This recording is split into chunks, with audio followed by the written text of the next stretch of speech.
Sellamiento.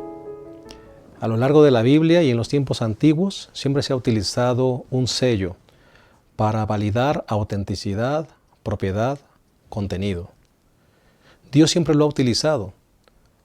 Su pueblo siempre ha sido sellado. Por ejemplo, la circuncisión era una marca de que habían sido apartados para una obra especial o como parte de un pueblo especial. En esta ocasión hablaremos del sellamiento. En dos sentidos. El sellamiento van a mostrar de quién somos propiedad. Pero también el sellamiento tiene que ver con la protección de Dios en el tiempo final. Hoy hablaremos justamente de la lección El pueblo de Dios es sellado, lección número 6. Seguramente será una lección muy enriquecedora para nuestra vida, porque todos nosotros hemos sido llamados para ser parte de este pueblo especial. Te invitamos a que te quedes con nosotros, seguramente Dios bendecirá nuestro estudio. En un momento, iniciamos.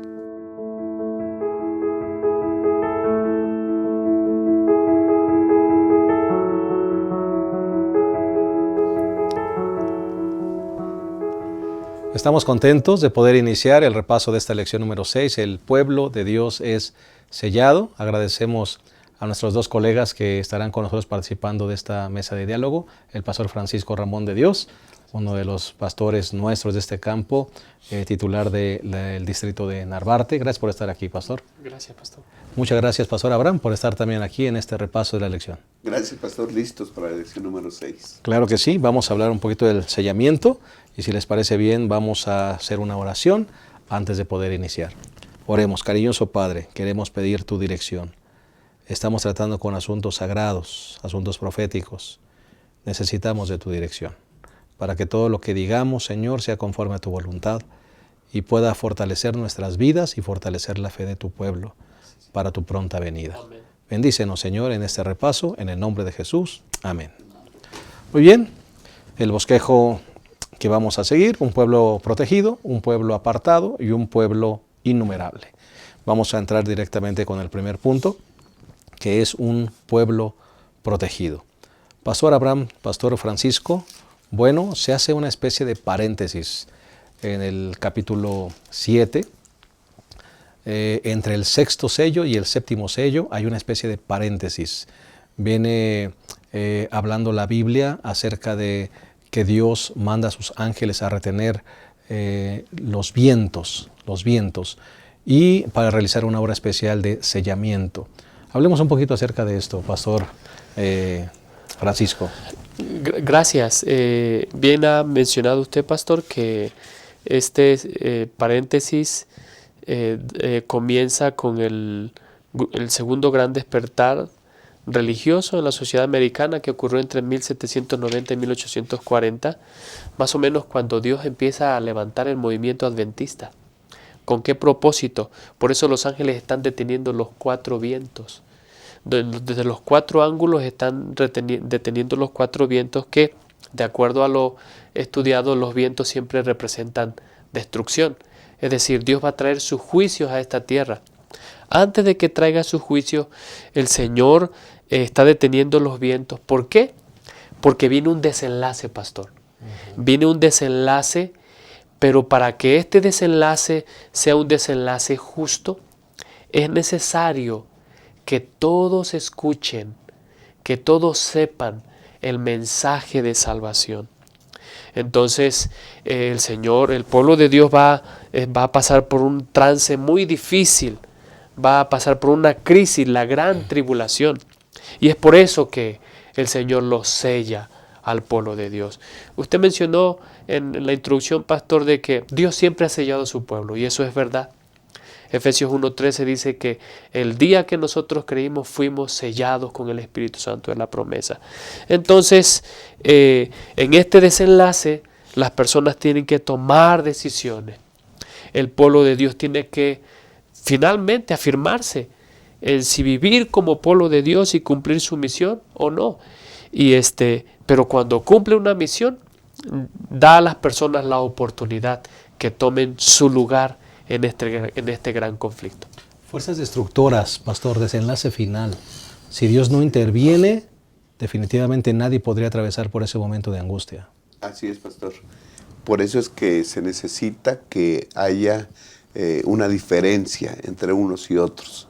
Dios siempre ha puesto su señal a su pueblo a través de toda la historia. Y en este momento final también es necesario que Dios ponga una señal en la frente de sus hijos. ¿Por qué? Dice en el versículo 1 del capítulo 7 de Apocalipsis: después de esto vi 4 ángeles de pie en los 4 ángulos de la tierra, que detenían los 4 vientos de la tierra, para que no soplase viento alguno sobre la tierra, ni sobre el mar, ni sobre ningún árbol. ¿Okay? Este va a ser, ya vimos que los 4 ángulos, ¿va?, simbólicamente están ahí los ángeles en las esquinas del mundo, ¿verdad?, del planeta, deteniendo las fuerzas destructoras de los vientos, ¿ok?, dando tiempo para algo. Dice el versículo 2, entonces vi a otro ángel que subía del este con el sello de Dios vivo, clamó a gran voz a los 4 ángeles que habían recibido poder de dañar la tierra y el mar. Les dijo: no dañéis la tierra, ni el mar, ni los árboles, hasta que sellemos en sus frentes a los siervos de nuestro Dios. Es decir, se tiene que completar el pueblo de Dios. Todos deben escuchar el mensaje de salvación. Todos deben tener la oportunidad de salvarse. ¿Sí? Entonces los vientos, la destrucción está siendo detenida. Obra divina. Están siendo detenidos por ángeles. ¿Sí? ¿Hasta cuándo? Hasta que se selle a los escogidos de Dios. ¿Ok? Así que entonces Dios está dando oportunidad para que el mensaje de salvación llegue a todos los que lo van a recibir, para que puedan recibir el sello de Dios, como vamos a ver, como protección, ¿sí? Porque las calamidades van a venir sobre esta tierra. Y solamente los que tengan el sello van a ser protegidos por nuestro Dios. Pastor, y este no es un concepto nuevo. A lo largo de la Biblia, ¿sí?, nosotros encontramos esta escena. Estoy recordando, por ejemplo, la muerte de los primogénitos, cuando se manda que se coloca, ahí en Éxodo se coloca la sangre de los dinteles, pasa el ángel destructor y respeta a los que tienen la marca, pero es una marca de obediencia, pastor, no es una marca meritoria, es una marca de obediencia. Obedecieron las instrucciones de Dios y entonces pasa el ángel destructor y no los destruye. Entonces Dios siempre ha utilizado esta figura del sello, de la señal, para librar a su pueblo de una destrucción. Sí, la señal de Dios siempre es para protección, vida y salvación. Amén. Ese es el sello de Dios, ¿no?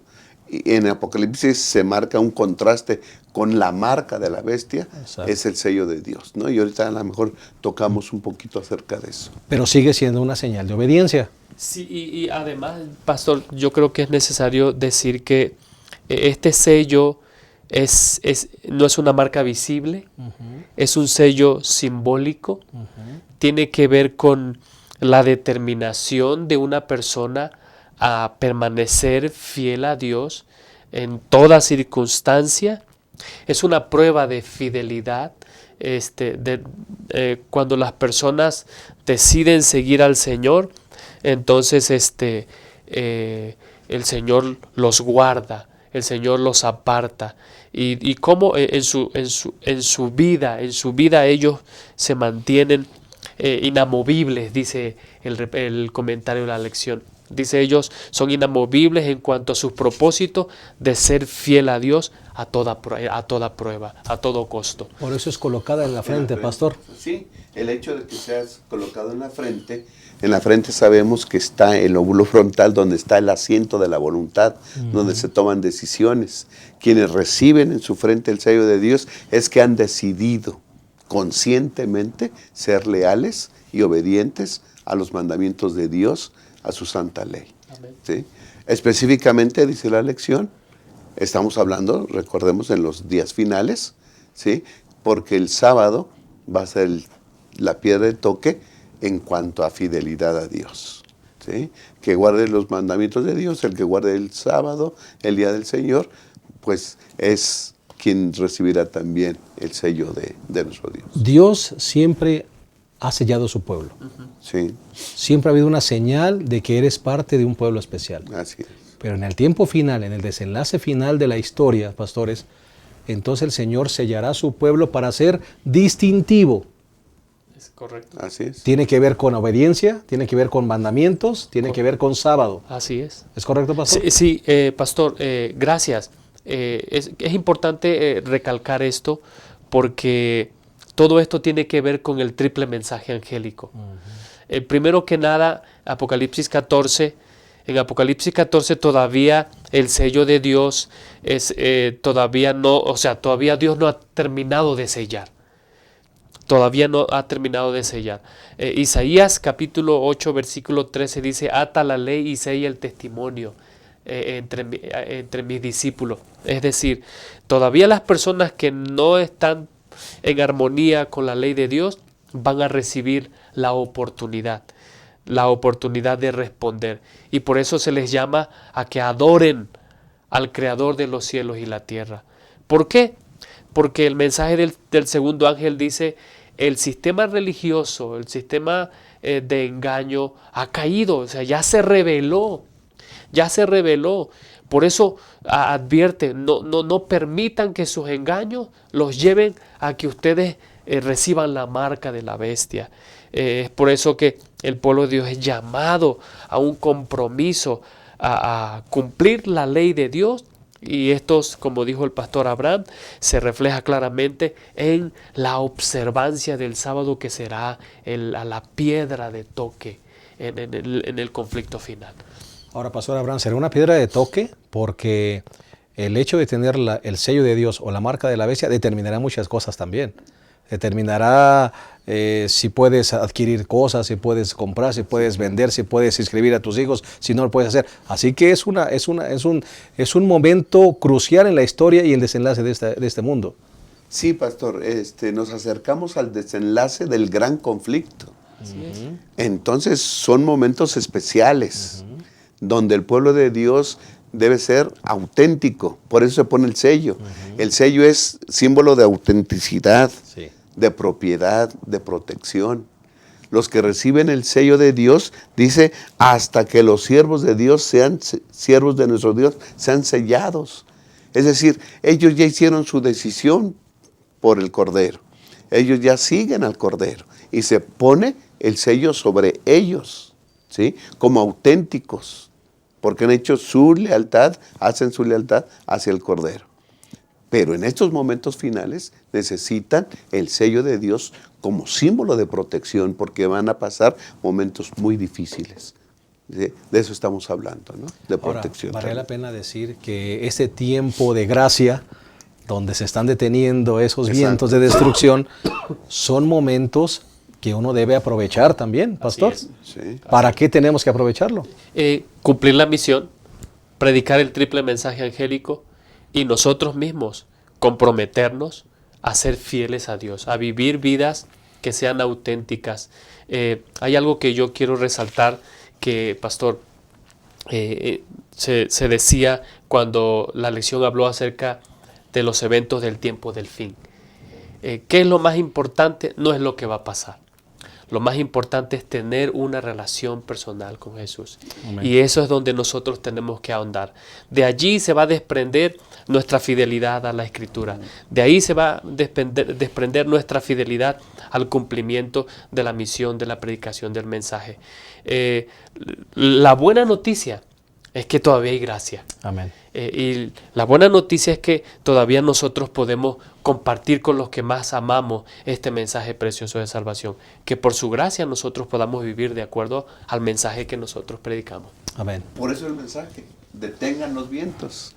Está dando tiempo el Señor para que se proclame su evangelio, para que se proclame la verdad, para que se le diga a todo el mundo lo que va a pasar y se haga una decisión. Para que cuando ya todos hayan tenido su oportunidad de recibir el mensaje de salvación, entonces, y cada quien haya hecho su decisión, consciente, ¿sí? Se pone el sello de Dios y entonces vienen los acontecimientos finales. Estamos llegando al desenlace final de la historia de este mundo. Se están deteniendo los vientos de destrucción. Dios está sellando a su pueblo y ese sello va a demostrar de quién somos propiedad, a quién pertenecemos y quién nos protege. Y este tiempo de gracia hay que aprovecharlo para predicar y prepararnos en nuestra decisión personal. Vamos a hacer una pausa, regresamos al segundo punto de esta lección 6, el pueblo de Dios es sellado. Regresamos.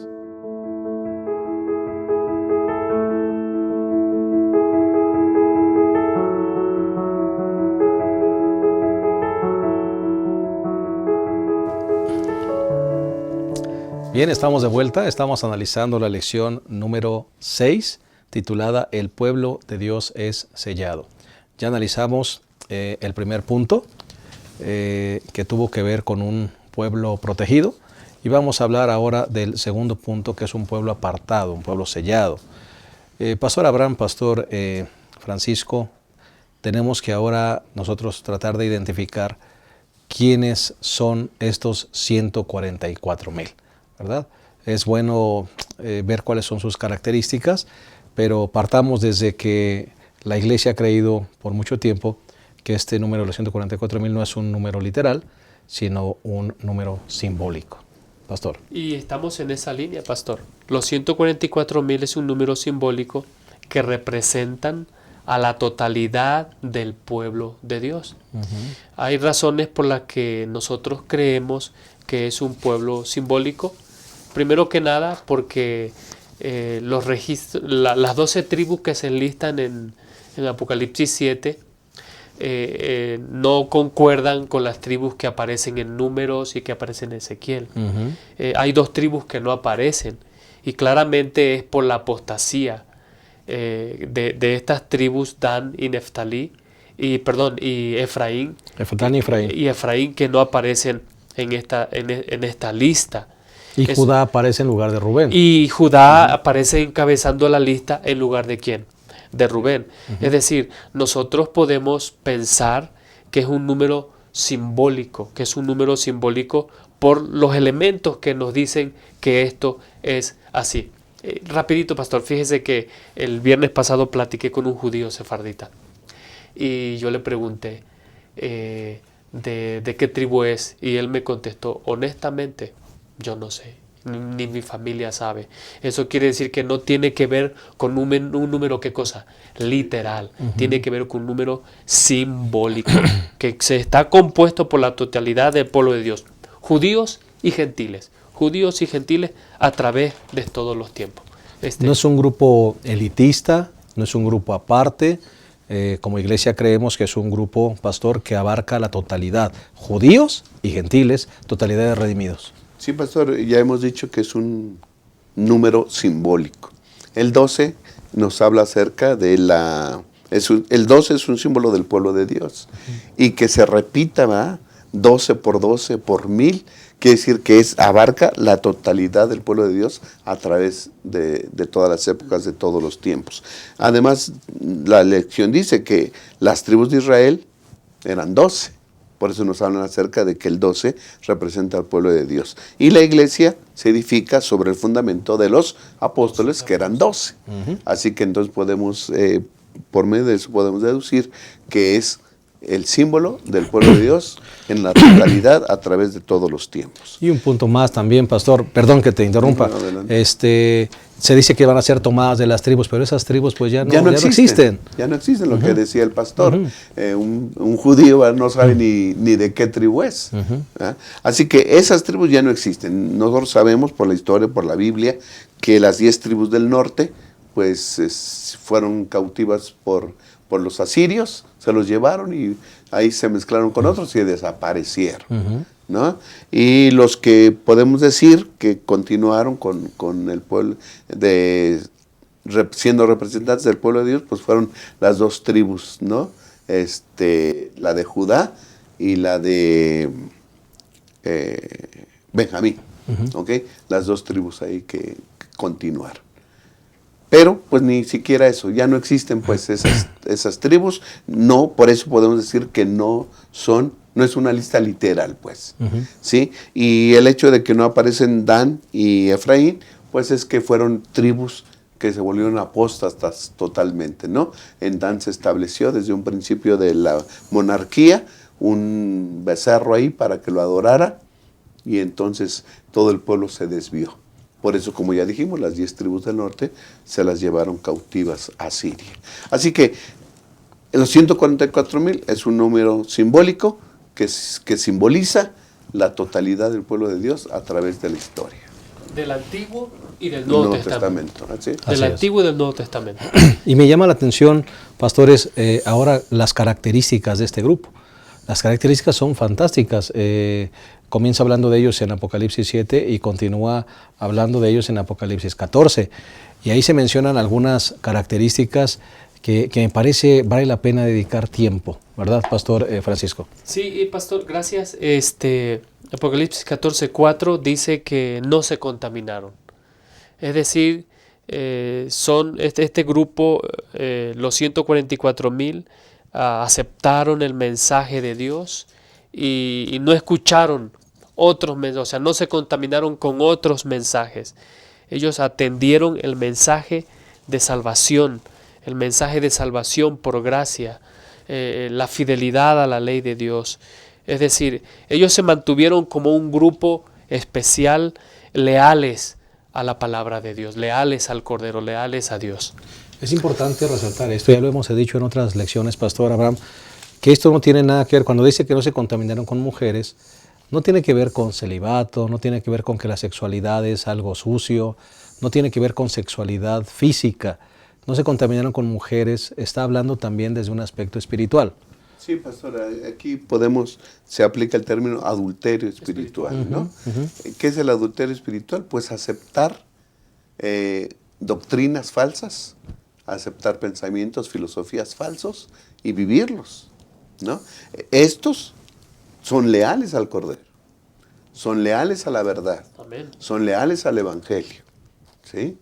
Y por eso dice Apocalipsis 14, dice el versículo 1, que estos tienen el nombre del Cordero y el nombre de su Padre escrito en sus frentes. Otra vez, el sello, ¿no? Ahí está el sello.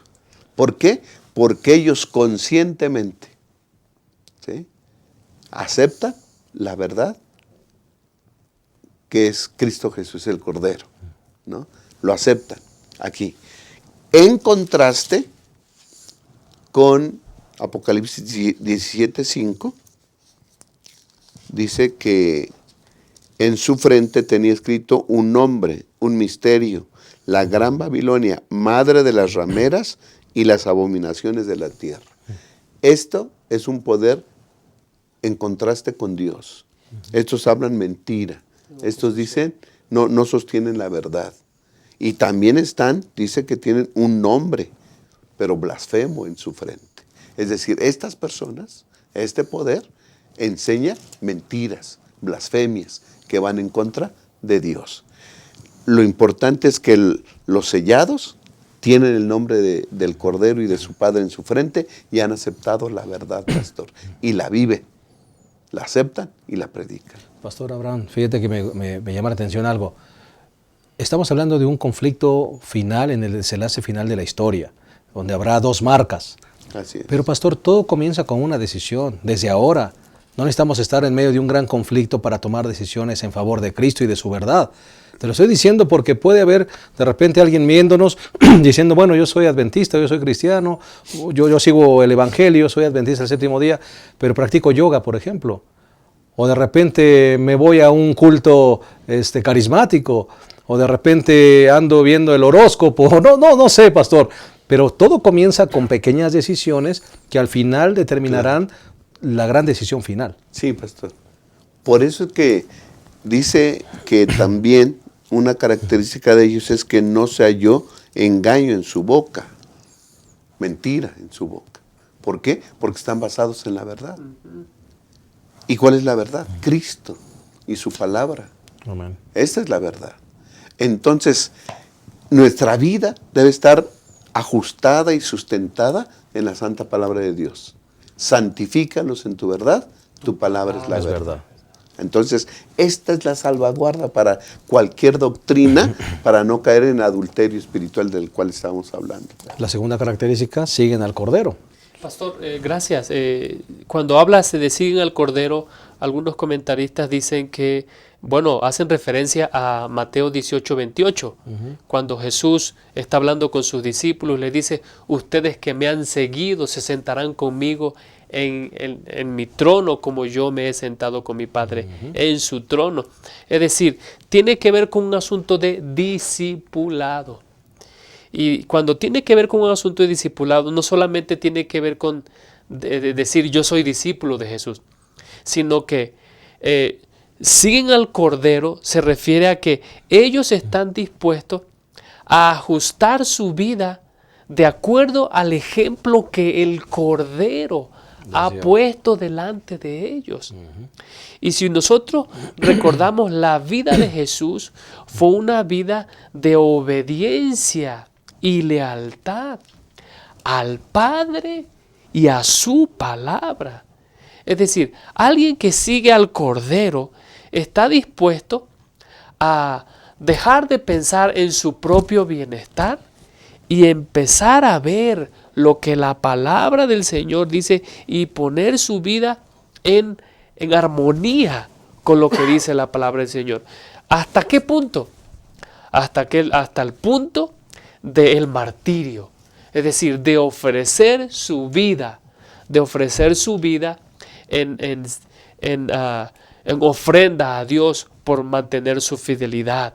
De hecho, en el capítulo 12, versículo 11, dice, y ellos le han vencido por medio de la sangre del Cordero, y no amaron, ¿qué dice? Y menospreciaron su vida hasta la muerte. Es decir, están dispuestos a seguir al Cordero hasta el punto de ser fieles a Él y entregar su vida si esto así fuera necesario. Correcto. Me llama la atención esa frase de no, siguen al Cordero. No escuchan otras voces, pastor. Gracias. No ponen atención a otras voces. Podemos nosotros de repente estar diciendo, sigo al Cordero, pero me dejo desviar por otras voces. Como las ovejas cuando siguen al pastor. Escuchan su voz y la siguen. Dicen que una manera muy práctica de separar dos grupos cuando se revuelven ovejas de dos pastores es que escuchen su voz y lo siguen. Bueno, de eso estamos hablando aquí cuando siguen al Cordero, pastor. Una fidelidad total, escuchan su voz, saben reconocer la voz de su Dios y no andan escuchando voces ahora de nuevos maestros, de nuevos profetas, de grupos disidentes que hablan en contra de la iglesia, de sus dirigentes. Saben escuchar la voz de su Dios y saben cuál es realmente el evangelio correcto. Sí, pastor, estamos hablando del tiempo del fin, en el contexto de que el desenlace del gran conflicto. Entonces hay cosas que se oponen a la verdad de Dios.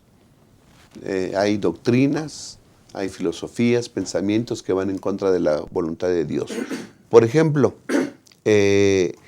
una de esas es las obras, ¿no? ¿Cómo obtienes el perdón?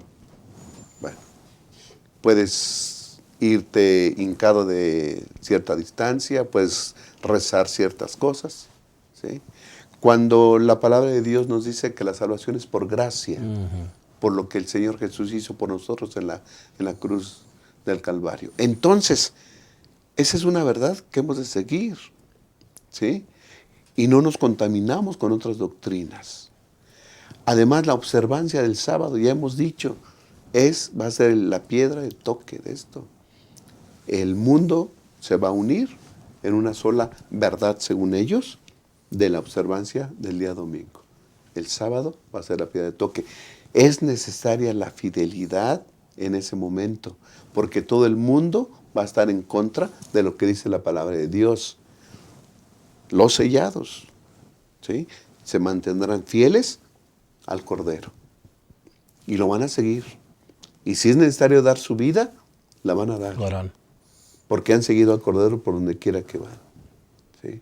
Así que hay muchas doctrinas, con lo que tú decías, muchas voces que se levantan por ahí, pero le hemos de seguir.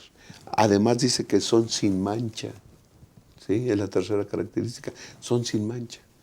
No hay mentira en su boca, exacto. ¿Sí? No por lo que ellos hacen. No es sin pecado. ¿Sí? Ellos pusieron su confianza y su lealtad en Cristo Jesús. Amén. Y cuando ellos creyeron en Cristo Jesús, la justicia del Señor es imputada. Y esto es para todos nosotros. Cuando creemos en el Señor Jesús, su justicia es imputada. Amén. Ropas blancas. ¿Sí? Y entonces caminamos en el proceso de la santificación, que es la justicia impartida. ¿Sí? Y ahí vivimos. La justicia impartida quiere decir que todos los días caminamos y vivimos con Cristo Jesús. Así que entonces estos que son sellados siguen al Cordero por donde quiera que van. ¿Sí? No se contaminaron con otras doctrinas. Siguen al Cordero a pesar de toda dificultad y, si es posible, dan su vida a favor de Cristo Jesús. No fue hallada mentira en su boca porque son sin mancha, porque la justicia de Cristo los ha cubierto cuando creyeron en él. Amén. Y cubiertos por esa justicia, aceptan, viven y predican la verdad. Amén. Vamos a hacer una pausa más y regresamos a la tercera y última parte de esta lección 6. El pueblo de Dios es sellado. Regresamos.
¿Listo? Bien, hemos llegado a la tercera y última parte de esta lección 6, el pueblo de Dios es sellado. Vamos a entrar al tercer punto que le hemos titulado un pueblo innumerable. Y basados justamente en eso, en Apocalipsis 7 se nos habla de estos 144,000 y después se une con la gran multitud. Ha habido diferentes posiciones y hay hasta el día de hoy diferentes posiciones en cuanto a si los 144,000 son el mismo grupo que la gran multitud o son el mismo. Bueno, me parece que la posición de la iglesia por mucho tiempo ha sido que son el mismo grupo. Los 144,000 junto con la gran multitud son el mismo grupo. Solamente que Juan utiliza una figura literaria, una forma literaria de escribir, y entonces él primeramente escucha algo y después mira otra cosa. Si ustedes van, por favor, allí en el capítulo 7, versículo 4, dice, y oí el número de los sellados, 144,000. El primero dice, oí. que el número eran 144,000. Pero en el versículo 9 dice, después de esto miré, y he aquí una gran multitud, la cual nadie podía contar. Así que es una forma literaria de escribir. Primero él escucha, y escucha el número, y después cuando ve una gran multitud. Por eso deducimos que es el mismo grupo. Esta misma forma literaria se utiliza en el capítulo 5. Por ejemplo, cuando dice que él lloraba, pues no había nadie digno de abrir el libro sellado, el anciano dice, no llores. Si ustedes ven allí el versículo 5, dice, he aquí el león de la tribu de Judá, la raíz de David, ha vencido para abrir el libro y desatar sus 7 sellos. Pero cuando él mira, primero él escucha que es el león de la tribu de Judá, el que tiene el poder de abrir el libro. Dice el versículo 6, y miré, y en medio del trono, ¿qué fue lo que vio? Un cordero inmolado. Así que él primero escucha que es el león de la tribu de Judá, pero cuando mira que es un cordero. Ahora, ¿son diferentes personajes? No, es el mismo, es Jesús. Es Jesús representado por un león y representado por un cordero. Bueno, nosotros creemos igual, sucede con los 144,000 y la gran multitud. Juan escucha el número y cuando mira una gran multitud, y creemos que esta gran multitud de 144,000, que ya dijimos que es un número simbólico, representa a la totalidad de los redimidos y del pueblo de Dios. Pastor Francisco. Sí, gracias, pastor. Así como usted lo ha mencionado, primero el apóstol ve a los 144,000 formados en orden de batalla. Esta es la iglesia militante.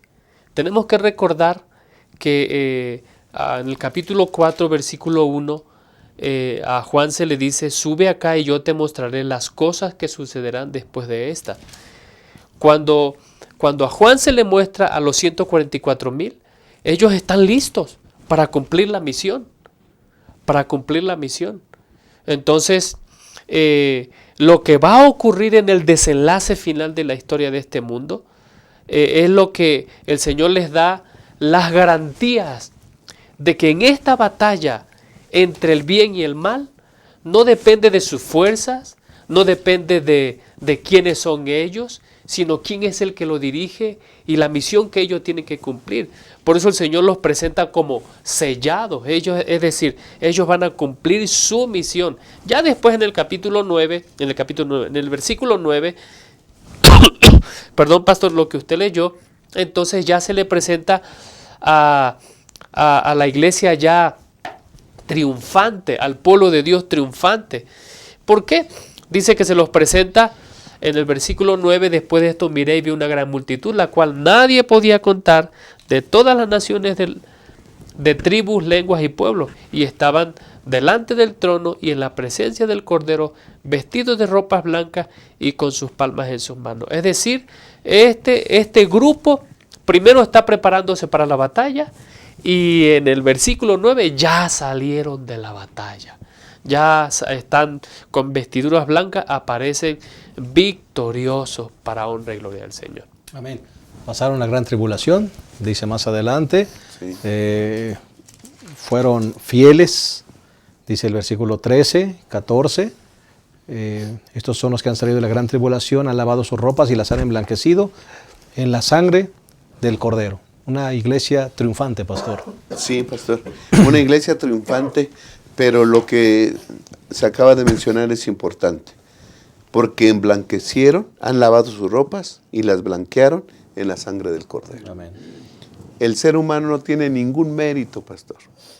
Si han salido triunfantes de la gran tribulación, si han salido airosos, no es por sus fuerzas, sino porque ellos blanquearon sus ropas en la sangre del Cordero. Sintieron su necesidad, sintieron su flaqueza, sintieron su insuficiencia y buscaron la suficiencia de Cristo, la perfección de Cristo, que Él les imputó cuando creyeron en Él. La salvación, por eso ellos dicen, el versículo 10 dice, y clamaban a gran voz, la salvación pertenece, y aquí se debe a nuestro Dios que está sentado en el trono y al Cordero. Ellos reconocen que en sí no hay fuerza, que en sí no hay obras buenas. La salvación, como hemos dicho aquí innumerables veces, la salvación es un acto divino. Y si están ahí con vestiduras blancas y con palmas en las manos, es por la sangre del Cordero. Aquí el victorioso es el Cordero. Amén. Los que están ahí es que se han apropiado de sus méritos. Amén. Y están ahí. Pasaron por una gran tribulación, pero la pasaron por las fuerzas que el Cordero les dio. La pasaron esa gran tribulación por la protección que el Cordero les dio. Por el Fueron sellamiento. sellados.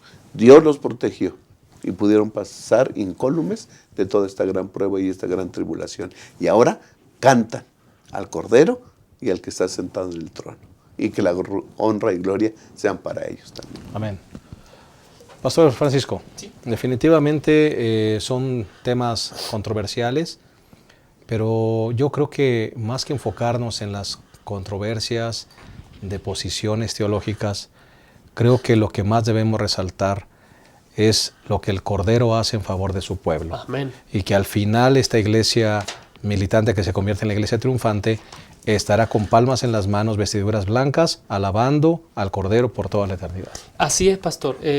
Quizás, como mencionó el pastor Ramírez, es necesario traer a la luz de que el ángel que viene a sellar viene desde donde sale el sol, del oriente. Estas referencias siempre son referencias a lo que Dios hace. Cuando Jesús está hablando de la segunda venida, Él dice que va a ser como el rayo que sale del oriente, el relámpago que sale y que se muestra ¿dónde? En el occidente. Eso quiere decir que si nuestra vida tiene que tener una dirección, tiene que tener una dirección que nos apunte al cielo, que nos apunte a la segunda venida. Nuestra mirada tiene que estar en las cosas del cielo. La obra que Dios hace es una obra, la obra de la salvación es una obra exclusiva de Dios. Ya lo mencionó el pastor Ramírez en referencia a lo que dice el grupo. Este grupo que salió de la gran tribulación dice: la salvación pertenece a nuestro Dios, al que está sentado en el trono y al Cordero. Es decir, ellos dan todo el crédito a Dios porque la justicia de Cristo los ha sacado de la gran tribulación, pastor Benítez. Entonces es importante mencionar que lo que dice el versículo 7, pastor. Entonces uno de los ancianos habló diciéndome: estos que están vestidos de ropas blancas, ¿quiénes son y de dónde han venido? Y yo le dije: Señor, tú lo sabes. Y él me dijo: estos son los que han salido de la gran tribulación, los que han lavado sus ropas y las han blanqueado en la sangre del Cordero. Por eso están delante del trono de Dios y lo sirven día y noche en su templo. El que está sentado sobre el trono extenderá su tienda junto a ellos. ¿Sabe, pastor, que esta es una referencia clara? Es una referencia clara al Éxodo. Al Éxodo, si ustedes ven el versículo 16, dice: ya no tendrán hambre ni sed, y el sol no caerá más sobre uno de ellos ni calor, porque el Cordero está en medio del trono, los pastoreará y los guiará a las fuentes de aguas vivas, y Dios enjugará todas lágrimas de los ojos de ellos. Es decir, la experiencia de Dios en el pasado, del pueblo de Dios en el pasado, es una experiencia donde Dios guía a su pueblo. Dios lo guía. ¿Y a dónde lo guía? A la tierra prometida, a la Canaán celestial. Dios cumple su promesa y gloria a Dios, porque el futuro de esta iglesia está asegurado gracias a lo que realizó el Cordero, el Amén. Cordero de Dios. Pastor Abraham, creo que lo más importante es resaltar la importancia de estar allí, de ser parte de los redimidos, de ser parte de los fieles, y no en enredarnos a veces en detalles y en situaciones, posiciones teológicas, sino lo más importante es lo que Jesús hizo en su favor y que nosotros podamos ser parte de esos redimidos. Sí, pastor. Estoy seguro que los hermanos, al estudiar la lección o al escuchar a otros predicadores, a otros panelistas, tal vez se presenten algunas otras posiciones, ¿no? Porque nosotros tomamos una posición, algunos otros podrán, en base a otros comentarios, tener otra posición, que yo digo que son válidas. Pero creo que el consejo de Elena White es importante para este tema de los 144,000. Mire lo que dice en Mensajes Selectos, tomo 1, página 205.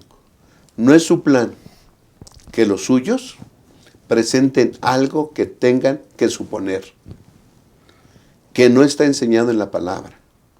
No es su voluntad de Dios que entren en controversias por cuestiones que no los ayudarán espiritualmente, tales como, ¿quiénes han de componer los 144,000? Fuera de duda, esto lo sabrán dentro de poco los que sean elegidos de Dios. Pronto lo sabremos con certeza, pastor. Puede haber una posición, puede haber otra, pronto lo sabremos.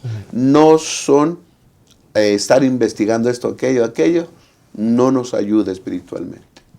Lo importante es prepararnos ahora, aceptar el mensaje angélico, aceptar el evangelio, tomar la Biblia como salvaguarda, ¿sí?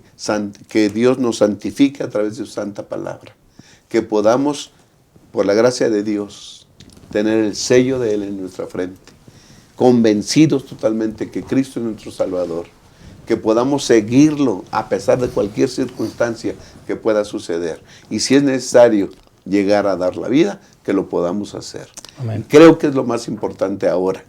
Ya, estando allá, vamos a comprender muchas cosas que ahora no podemos hacer. Claro que sí. Pues me parece que el mensaje ha sido claro. Que Dios nos permita seguir siendo fieles, seguir al Cordero, mantener una fidelidad total, y que cuando Él venga por segunda vez y todo ese grupo de redimidos estemos allá, podamos ser parte de ese grupo especial. Vamos a despedirnos agradeciendo el valor de su presencia y con un mensaje final de todos los que componemos esta mesa de diálogo, comenzando con el pastor Francisco. Gracias, pastor. Yo creo que sería bueno que nosotros dedicáramos tiempo a revisar la obra de Jesús en nuestro favor. La salvación no depende de lo que nosotros hacemos.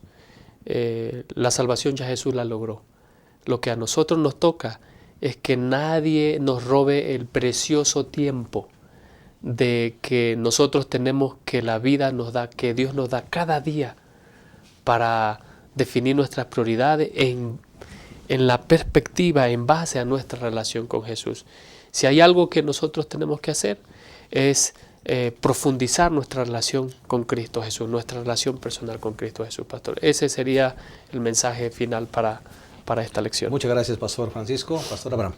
Sí, pastor, por el mismo tenor, hay que prepararnos, ¿no? Para que podamos decir, como dice esta gran multitud de los redimidos, la salvación se debe a nuestro Dios que está sentado en el trono y al Cordero.